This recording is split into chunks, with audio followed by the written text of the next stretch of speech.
शक्ति सक्षम हो जाती हो। व्याकरण हो तुम हिंदी की प्राण पोषिता कहलाती हो। प्यारे बच्चों, आज हिंदी की कक्षा में मैं पूजा, सहायक अध्यापिका, राजकीय कन्या इंटर कॉलेज गागलहेड़ी, आप सभी का हार्दिक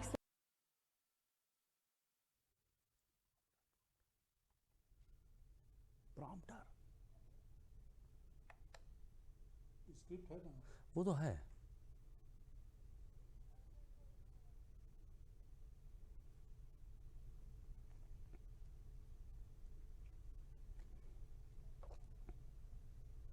दिल्ली से कुछ आ रहा है।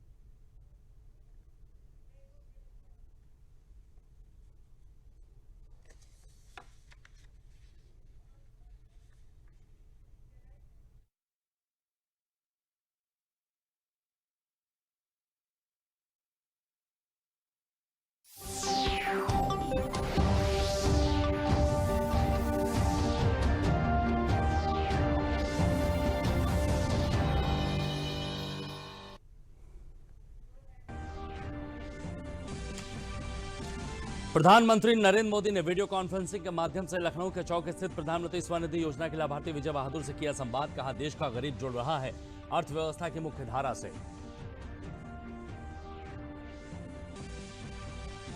प्रदेश में राज्यसभा की 10 सीटों के लिए भरा गया आज नामांकन। भाजपा ने उतारे 8 सीटों पर अपने प्रत्याशी, वहीं सपा और बसपा ने एक एक प्रत्याशी का किया नामांकन।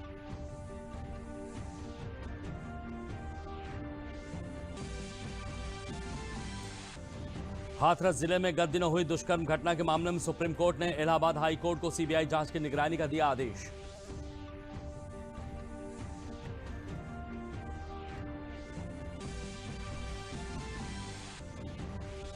और मुख्यमंत्री योगी आदित्यनाथ ने आने वाले त्योहारों के दौरान कोविड-19 के प्रोटोकॉल और जरूरी दूरी का पालन करने के दिए निर्देश। कहा, सतर्कता और सावधानी बरतने की है बेहद आवश्यकता।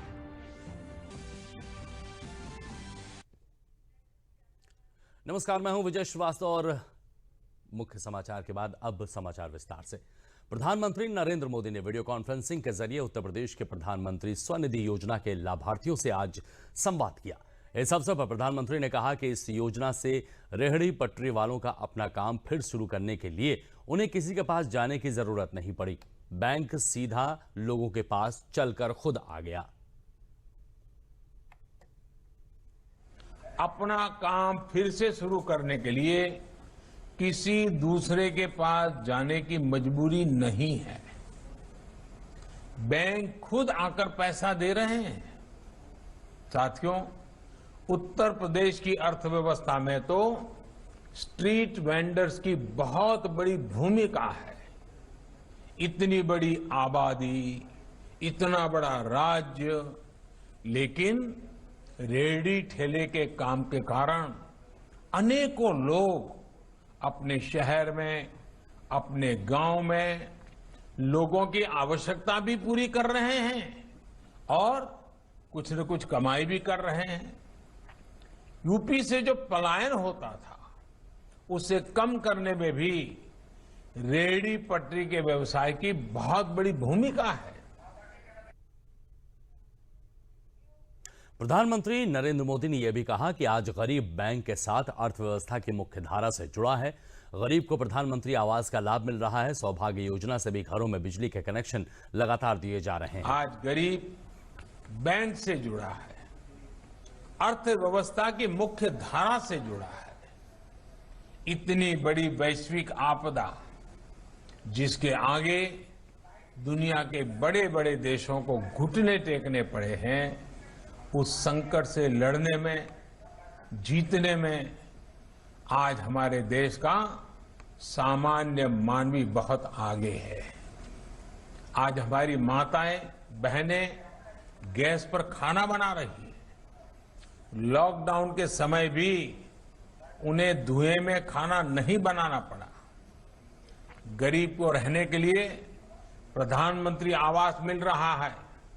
सौभाग्य योजना के कारण घर में बिजली कनेक्शन मिला है। आयुष्मान योजना से 5 लाख तक का मुफ्त इलाज मिल रहा है। 1,70,000 करोड़ रुपयों की गरीब कल्याण योजना शुरू की। कोई गरीब भूखा न सो जाए, इसकी चिंता की।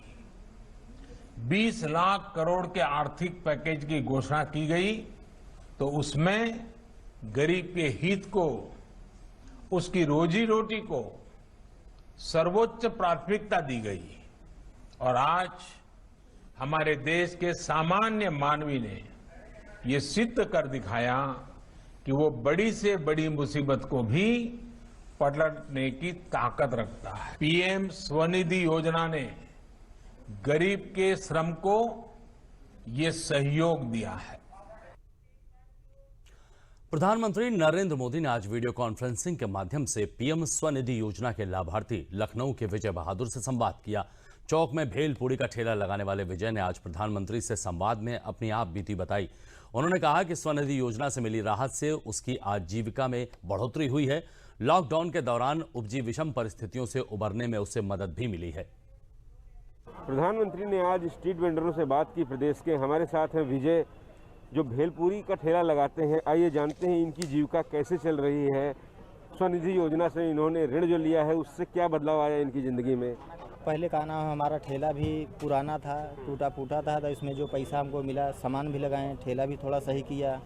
और पहले हम थोड़ा सामान लाते थे, अब 1 हफ्ते का सामान ला के रख लेते तो हमारा कन्वेंस भी बचता है। विजय, आज प्रधानमंत्री से आपका सीधा संवाद हुआ जी, कैसा महसूस हुआ? क्या कुछ अद्भुत क्षण था वो? जी, बहुत अद्भुत क्षण था कि हमको ये उम्मीद नहीं थी कि माननीय प्रधानमंत्री जी से हमारी वार्ता होगी, लेकिन आज वार्ता हो गई है।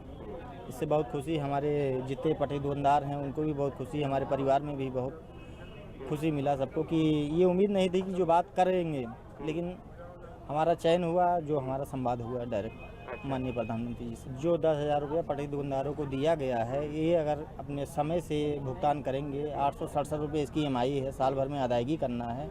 अगर ये प्रॉपर इसको चला लेंगे, जितने भी।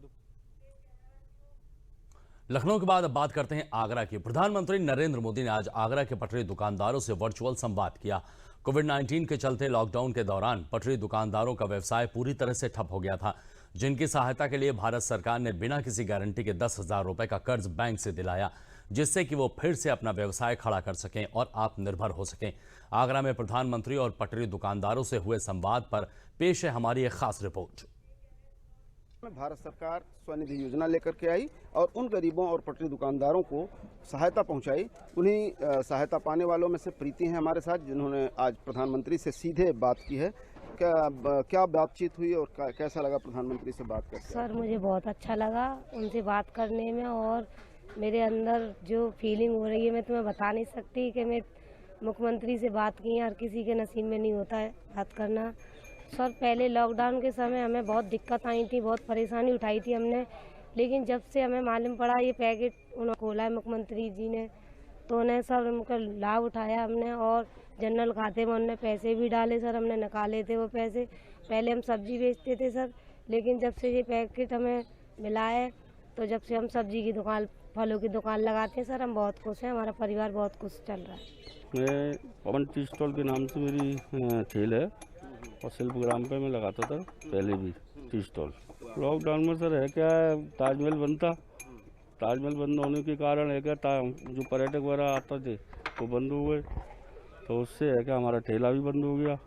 जब पर्यटक नहीं आते थे तो हमने लगाई, लेकिन हमारी चली नहीं, तो फिर इसलिए घर पे रहना पड़ा। ये परेशानी आई सर। इससे साहब हमें मतलब ये थी कि हमारा जो माल फाल ख़त्म हो गया था और हमारी ठेल भी थोड़ी सी है क्या वैसी हो रही थी, तो उससे हमने अपनी ठेल बनवाई और हमने माल भरा उससे। तो उससे लाभ ये है कि हमारा एक तो कौशाम्बी में कोरोना महामारी के चलते हुए लॉकडाउन के दौरान परेशानी का सामना करने वाले रेहड़ी पटरी और छोटे धंधे वाले लोगों के लिए प्रधानमंत्री द्वारा चलाई जा रही प्रधानमंत्री स्वनिधि योजना मील का पत्थर साबित हो रही है। इस योजना के तहत बिना गारंटी के 10,000 तक का लोन लेकर ऐसे लोग अपना व्यवसाय शुरू कर रहे हैं और कर सकते हैं, अपने परिवार की आजीविका भी उसमें चला सकते हैं। प्रधानमंत्री के कार्यक्रम लाइव प्रसारण नगर पालिका परिषद भरवारी कार्यालय में प्रोजेक्टर के माध्यम से किया गया। नगर पालिका परिषद भरवारी में अब तक 500 से अधिक लोगों को लोन स्वीकृत किया जा चुका है।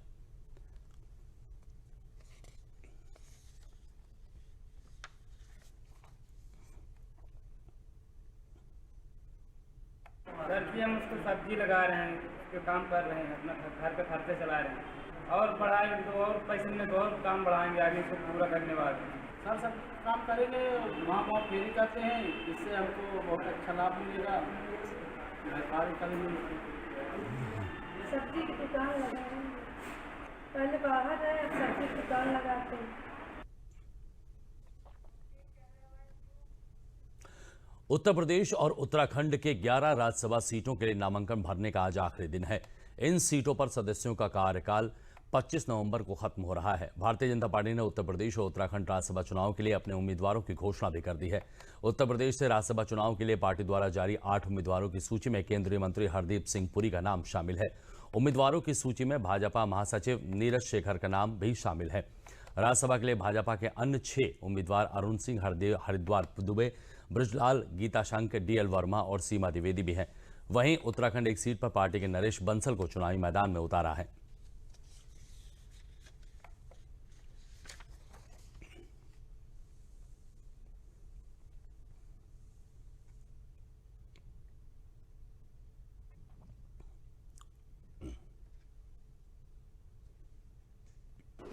योगी जी की सरकार जब आई 2017 में, उसके बाद और अब के आंकड़े देखिए, लाखों आवास। पिछले महीनों में हमने जो सिविल एविएशन मंत्रालय में काम किया, कुशीनगर में इंटरनेशनल एयरपोर्ट बना रहे हैं, जीवर का हो रहा और कई मैं जनाचर, चित्रकूट, सोनभद्र, अयोध्या। तो हमारी तरफ से जो भी सेवा हो सकती है उत्तर प्रदेश के हम करेंगे। धन्यवाद। प्रदेश के हाथरस जिले में हुए कथित गैंगरेप और मौत के मामले में सुप्रीम कोर्ट ने इलाहाबाद हाई कोर्ट को सीबीआई जांच की निगरानी का आदेश दिया है। शीर्ष न्यायालय ने मामले की उत्तर प्रदेश के बाहर सुनवाई की मांग पर फिलहाल कोई आदेश नहीं दिया है। कोर्ट ने कहा है कि सीबीआई जांच अभी जारी है। अदालत ने यह भी कहा कि पीड़ित परिवार और गवाहों की सुरक्षा से जुड़े मामले में भी हाईकोर्ट ही देखेगा। अदालत ने कई याचिकाओं पर सुनवाई करते हुए 15 अक्टूबर को अपना फैसला सुरक्षित रख लिया था। याचिकाओं में दलील दी गई थी कि उत्तर प्रदेश में निष्पक्ष सुनवाई संभव नहीं। इलाज के दौरान दिल्ली के सफदरजंग अस्पताल में 29 सितंबर को लड़की की मौत हो चुकी है।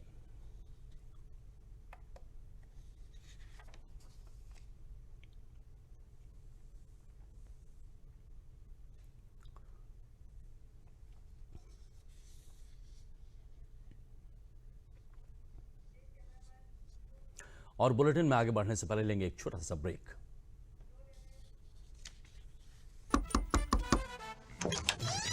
अरे आशा बहन, बस देखे आइल बानी कि घर में कौनो बच्चा के बुखार ता नहीं खे आवत। चुटकी के हल्का से बुखार आ रहल बा, मौसम बदलता ना।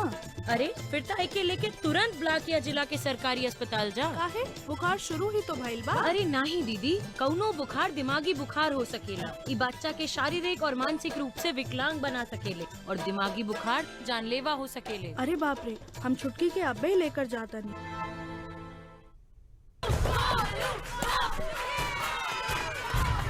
बैटिंग तो अर्जुन कर रहा है, तो सब गोलू के लिए क्यों चेयर कर रहे हैं? वो तो घर पर बैठा है। अरे तुम्हें नहीं पता, वो इसलिए नहीं आया ताकि हमें इन्फेक्शन ना हो। नोवेल कोरोना वायरस बीमारी को फैलने से रोका जा सकता है। बुखार के साथ खांसी और छींक होने पर सार्वजनिक जगहों से दूर रहकर इसे फैलने से रोक सकते हैं। अपनी सुरक्षा के लिए हमारी मदद करें। अगर आपको खांसी, बुखार या सांस लेने में तकलीफ हो तो तुरंत नजदीकी स्वास्थ्य केंद्र जाएं। अरे आशा बहन, बस देखने आई हूँ कि घर में किसी बच्चे को बुखार तो नहीं आ रहा। छुटकी को हल्का सा बुखार आ रहा है, मौसम बदल रहा है ना। अरे फिर तो इसे लेकर तुरंत ब्लॉक या जिले के सरकारी अस्पताल जाओ। क्यों, बुखार शुरू ही तो हुआ है। अरे नहीं दीदी, कोई भी बुखार दिमागी बुखार हो सकता है। ये बच्चे को शारीरिक और मानसिक रूप से अपाहिज कर सकता है और दिमागी बुखार में देर जानलेवा होती है। अरे बाप रे, मैं छुटकी को अभी लेके जाती हूँ। मुख्यमंत्री योगी आदित्यनाथ ने आने वाले त्योहारों के दौरान कोविड-19 के प्रोटोकॉल और जरूरी दूरी का पूर्ण पालन कराने के निर्देश दिए हैं। उन्होंने कहा है कि कोरोना महामारी के मामलों में लगातार कमी आ रही है, इसके बावजूद सतर्कता और सावधानी बरतने की आवश्यकता है। मुख्यमंत्री ने कॉन्टैक्ट ट्रेसिंग और सर्विलांस की व्यवस्था को लगातार प्रभावी बनाए रखने के भी निर्देश दिए हैं। मुख्यमंत्री सोमवार को सरकारी आवास पर कोविड-19 की स्थिति की समीक्षा कर रहे थे। उन्होंने कहा कि कोविड-19 से संबंधित प्रशिक्षण लगातार संचालित किए जाएं ताकि किसी भी स्थिति से निपटने के लिए पर्याप्त संख्या में प्रशिक्षित कार्मिक उपलब्ध रहें। उन्होंने जांच में 1/3 RT-PCR और 2/3 रैपिड एंटीजन टेस्ट की व्यवस्था को बनाए रखने के भी निर्देश दिए हैं।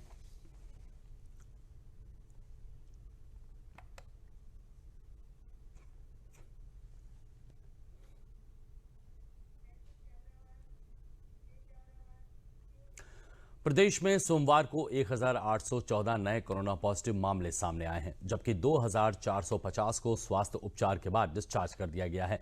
वर्तमान में प्रदेश में कोरोना के 26,652 एक्टिव केस हैं और लगातार 29वें दिन में एक्टिव केस में गिरावट देखने को मिली है। अपर मुख्य सचिव चिकित्सा स्वास्थ्य अमित मोहन प्रसाद ने बताया है कि रविवार से सोमवार तक प्रदेश में केवल 21 संक्रमित मरीजों की मौत हुई है।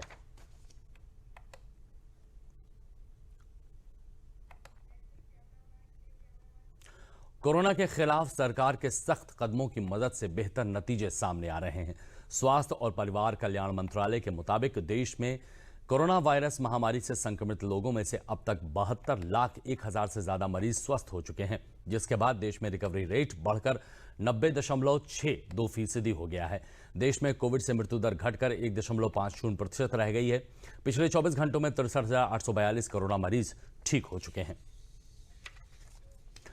कोविड-19 के खिलाफ लड़ाई में देश ने महत्वपूर्ण सफलता हासिल की है। कोविड से अब तक 71 लाख से अधिक मरीज ठीक हो चुके हैं, जो कुल संक्रमितों का 90% से अधिक है।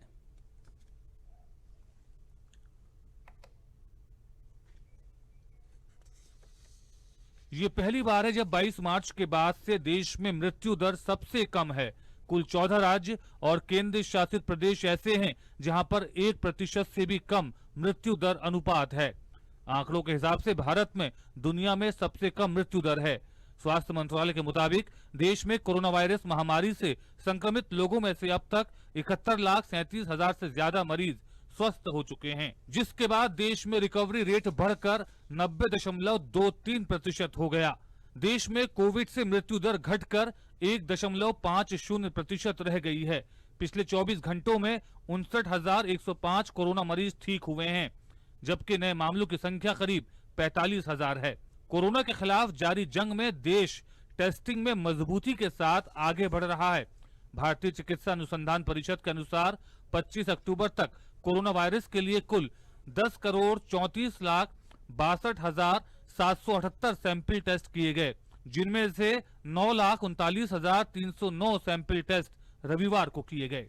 वहीं अगर बाकी दुनिया पर कोरोना के प्रभाव की बात करें तो पूरे विश्व में इस वक्त संक्रमण के मामलों की संख्या 4,33,19,000 से ज्यादा हो गई है। इसके अलावा अब तक कुल 11,58,000 से ज्यादा लोगों की इस वायरस के कारण मौत हो चुकी है। चीन के शिनजियांग उइगर स्वायत्त क्षेत्र के कशी शहर में रविवार को 138 लोगों में कोरोना संक्रमण की पुष्टि हुई। इनमें संक्रमण का कोई लक्षण नहीं था। इससे क्षेत्र में सामुदायिक संक्रमण का खतरा पैदा हो गया है। कशी शहर में सभी स्कूल 30 अक्टूबर तक बंद कर दिए गए हैं। वहीं बाकी दुनिया में भी कोरोना का कहर जारी है। कोरोना संक्रमितों की सूची में सबसे ऊपर अमेरिका है, जहां 88,88,000 से ज्यादा लोग संक्रमित हो चुके हैं और 2,30,000 से ज्यादा लोगों की इस महामारी से मौत हो गई है। अमेरिका में अब हर दिन करीब 60,000 से अधिक रिकॉर्ड नए मामले सामने आ रहे हैं। उधर यूरोप में कोविड-19 महामारी फिर से फैलने लगी है। बढ़ते मामलों से मजबूर होकर कई देशों को कर्फ्यू, आंशिक लॉकडाउन और अन्य प्रतिबंध फिर से लागू करने पड़ रहे हैं। समूचे यूरोप में विभिन्न देश कोरोना वायरस का फैलाव रोकने के लिए नए नए उपाय लागू कर रहे हैं। यूरोपीय संघ के देशों में संक्रमण बढ़ने के साथ ही रिकॉर्ड संख्या में नए मरीज सामने आ रहे हैं। पोलैंड में अधिकारियों ने 2 हफ्ते के लिए कृषि विधेयक किसानों के हित के लिए लाया गया है। इससे बिचौलियों की भूमिका खत्म हो जाएगी और किसानों को अत्यधिक लाभ होगा। ये बात इटावा सांसद अनुसूचित जाति आयोग के राष्ट्रीय अध्यक्ष डॉक्टर रामशंकर कठेरिया ने सिकंदरा कस्बा में बैठक में की। उन्होंने कहा कि कृषि विधेयक आने के बाद अब किसान फसल की बिक्री मंडी से बाहर किसी भी शहर में बिना रोक टोक कर सकेंगे। भुगतान के लिए शर्तें तय करने व विवादों से निपटारे के लिए एसडीएम स्तर के अधिकारी अथवा नियुक्ति कमेटी अधिकृत रहेगी। देश में लगभग 86% छोटे किसान हैं। इन नए कानूनों में उनकी स्थिति में सुधार आएगा। दाल, तिलहन, खाद्य तेल, प्याज और आलू जैसी आवश्यक वस्तुएं सूची से बाहर होने से मनचाही कीमत पर बेच सकेंगे। उन्होंने महेशपुर और घसमऊ चौपाल लगाकर किसानों की समस्याएं सुनी और शीघ्र समाधान का आश्वासन भी दिया। किसानों की आमदनी बढ़े इस दिशा में 2 महत्वपूर्ण किसानों के हित में बिल पास किए हैं और इस बिल में प्रावधान सुनिश्चित किया गया है कि किसान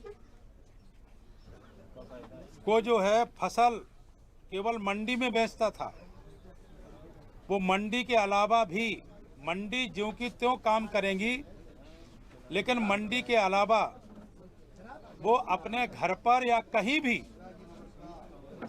अपने फसल का दाम। आज से 2 नवंबर तक पूरे देश में सतर्कता जागरूकता सप्ताह 2020 मनाया जाएगा। इस मौके पर केंद्रीय सतर्कता आयुक्त संजय कोठारी ने सतर्कता भवन में शपथ दिलाई।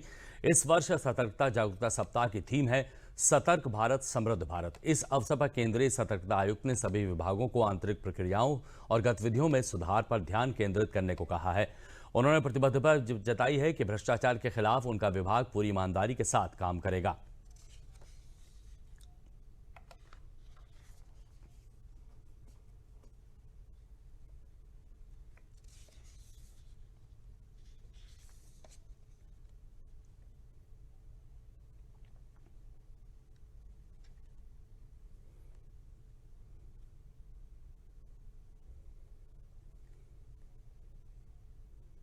सतर्क भारत समृद्ध भारत जो इस वर्ष के विजिलेंस अवेयरनेस वीक का थीम है, ये सभी सीबीओस, सभी स्टेक होल्डर्स और कमीशन के सभी अधिकारियों के मत से बनाया गया है। ये वीक 27 अक्टूबर से और 2 नवंबर तक मनाया जाएगा। इस वर्ष के लिए जैसा कि हमने मैसेज में भी कहा है, सारा एम्फेसिस स्ट्रेटेजिक चेंज पर दिया जा रहा है। में जो कमियां हैं उसको पूरा करें जिससे कि दोबारा ऐसी गलती ना हो सके। आपको विदित होगा कि आदरणीय प्रधानमंत्री जी conference on vigilance and anti corruption जो कि सीबीआई ने आयोजित की है, उसमें सभी पार्टिसिपेंट्स और देश को 4:45 पर शाम को 27 अक्टूबर को संबोधित करेंगे। इसी कड़ी में एनटीपीसी ऊंचाहार में सतर्कता जागरूकता सप्ताह का आयोजन किया गया। एनटीपीसी ऊंचाहार ने इस सप्ताह का आयोजन किया है। इस अवसर पर एनटीपीसी ऊंचाहार ने परियोजना प्रभावित गांव के बच्चों के साथ सतर्कता जागरूकता सप्ताह मनाने का भी कार्यक्रम रखा है। एनटीपीसी ऊंचाहार ने सतर्कता के विषय आधारित सतर्क भारत समृद्ध भारत पर विभिन्न कार्यक्रम का आयोजन बच्चों के बीच किया। एनटीपीसी ऊंचाहार में इस कार्यक्रम का उद्घाटन श्री संजय सिंह, कार्यकारी निदेशक मानव संसाधन, तथा श्री भोलानाथ, मुख्य महाप्रबंधक एनटीपीसी ऊंचाहार ने किया।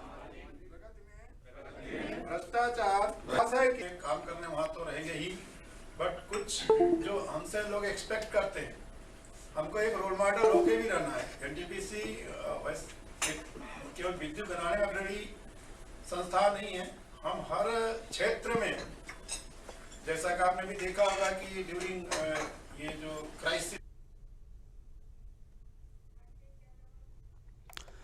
अलीगढ़ जिले में शक्ति स्वरूपा महिलाएं एक ओर जहां मास्क बनाकर कोरोना से जंग लड़ रही हैं, तो वहीं सरकार की सौर ऊर्जा लैंप योजना के तहत 42,000 से अधिक सौर ऊर्जा लैंप बनाकर उजियारा भी फैला रही हैं। जिला मुख्यालय से 25 किलोमीटर दूर लोधा ब्लॉक के गांव मईनाथ की तनुजा देशराजन 40 ग्रामीण महिलाओं को रोजगार देकर उन्हें आत्मनिर्भर बनाने का काम कर रही हैं। रोजगार देकर उन्हें आत्मनिर्भर बनाया जा रहा है। अब तक वो 26,000 से ज्यादा मास्क बनाकर जिला प्रशासन को दे चुकी हैं। तनुजा ने बताया कि उनके गांव की महिलाएं 4 दीवारी से बाहर निकलकर काम करने में परहेज करती थीं। NRLM और UPSRLM से जुड़कर उन्होंने ग्रामीण महिलाओं को आत्मनिर्भर बनाने का काम शुरू किया। अब वो उन्हीं महिलाओं के साथ कोरोना से बचाव के लिए 45,000 से ज्यादा कपड़े मास्क तैयार कर चुकी हैं, जिसके चलते अलीगढ़ प्रदेश में दूसरा स्थान पर मास्क तैयार करने में बना है। तनुजा ने बताया है कि इसके अलावा महिलाओं द्वारा ड्रेस सिलने का कार्य भी किया जा रहा है। गांव मईनाथ की रहने वाली हूँ। ये बताइए क्या काम करते हैं आप? मैं सोलर लैंप का काम किया था हमने, और क्या कहते हैं मास्क भी सिले, और क्या कहते हैं वो ड्रेस भी बच्चों की सिली थी और हमने डिस्ट्रीब्यूट भी किया था मतलब सोलर लैंप का। कितना रुपए मिल जाते हैं उसमें हमें 15-16 हज़ार रुपये महीने मिलते थे। मैं गांव मैयात में रहने वाली हूँ और हमने फ़िलहाल में मास्क बनाए थे और हमने सोलर लाइट का भी काम किया था और मास्क बनाने के हमें 4 रुपये प्रति मास्क मिलते थे और लाइट बनाने के 12 रुपये और डिस्ट्रीब्यूट करने के 17 रुपये मिलते थे। सभी महिला आशा आजीविका महिला ग्राम संगठन के अंतर्गत 14 समूह की महिला 140 कुल महिलाएं उत्तर प्रदेश राज्य ग्रामीण आजीविका मिशन के अंतर्गत विविध तरह के कार्य करके स्वावलंबी बन रही हैं। हमारे कार्य को भारत सरकार द्वारा अनुदान मिलता है और इसके तहत हम यूनिफॉर्म सिलने का काम, मास्क बनाने का कार्य, सोलर लैंप बनाने का कार्य और गृह अध्ययन में अचार पापड़ इस तरह का कार्य हम सब महिलाएं मिलकर यहाँ पर कर रही हैं। प्रधानमंत्री नरेंद्र मोदी की प्रेरणा और केंद्रीय मंत्री नितिन गडकरी की सलाह से संत कबीरनगर के बेलहर ब्लॉक के अति पिछड़े क्षेत्र बरगदवा कला निवासी अब्दुल्ला खान कोरोना काल में स्वयं आत्मनिर्भर बनकर दूसरों को रोजगार दे रहे हैं। उन्होंने अपने गांव वासियों की पीड़ा देखी और फैसला किया कि वो अपने गांव में एक ऐसी फैक्ट्री डालेंगे जिससे लोग खुद आत्मनिर्भर बन सकें। उन्होंने अपनी फैक्ट्री शुरू की और कई उत्पाद बनाने शुरू कर दिए। फैक्ट्री में बाहर से आए प्रवासी मजदूर और गाँव में रह रही कमजोर महिलाओं को रोजगार मिला। आज उनकी मेहनत और लगन से 200 लोगों को फैक्ट्री से लेकर फील्ड तक रोजगार देने का काम किया है। अब्दुल्ला ने बताया कि हर काम सरकार नहीं किया करती। आप भारत के नागरिक हैं, आपका भी कुछ कर्तव्य बनता है। आप भी रोजगार के साधन पैदा कर सरकार की मदद कर सकते हैं।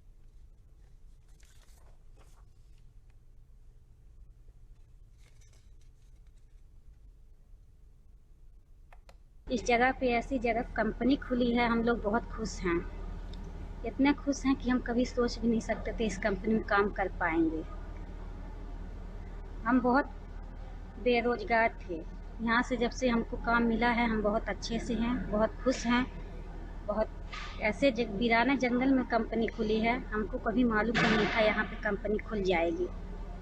हमारे जीवन में बड़ी खुशहाली है, बहुत खुश हैं।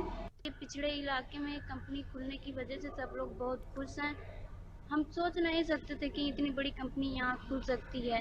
जिस तरीके से हमको पता है कि जहाँ कहीं भी कंपनी खुल सकती है, हम तो ऐसे सोचते थे, सपने में भी ऐसे नहीं सोचे थे कि यहाँ कंपनियाँ खुल सकती हैं।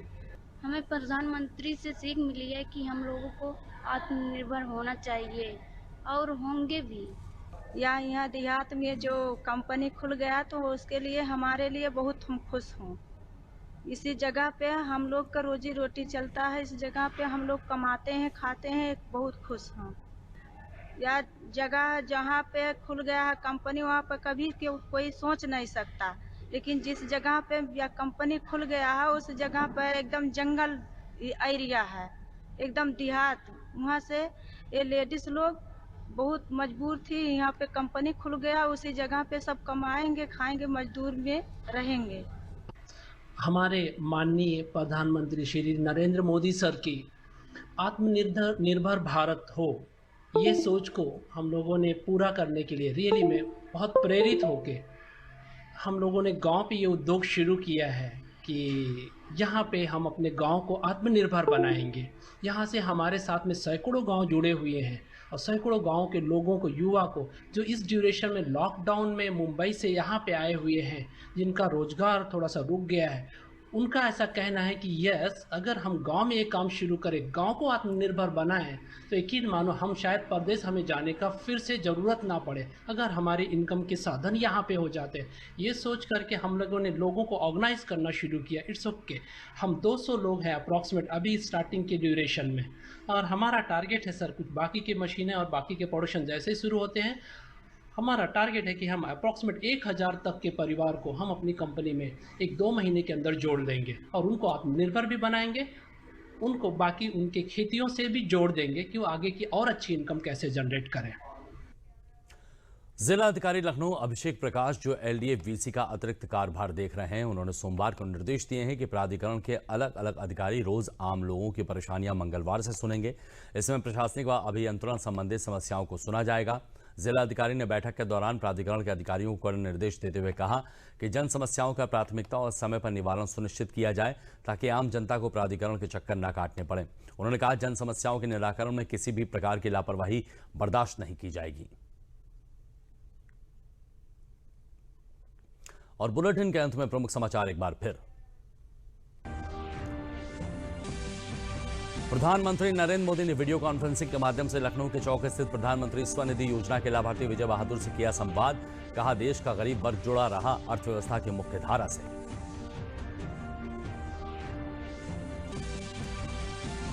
प्रदेश में राज्यसभा की 10 सीटों के लिए भरा गया नामांकन। भाजपा ने उतारे 8 सीटों पर अपने प्रत्याशी, वहीं सपा और बसपा ने एक एक प्रत्याशी का किया नामांकन।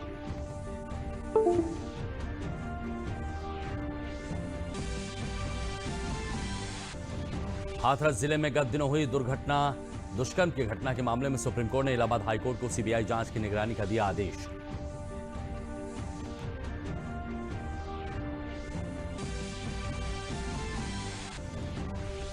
और मुख्यमंत्री योगी आदित्यनाथ ने आने वाले त्योहारों के दौरान कोविड-19 के प्रोटोकॉल और जरूरी दूरी का पालन करने के दिए निर्देश। कहा सतर्कता और सावधानी बरतने की है आवश्यकता।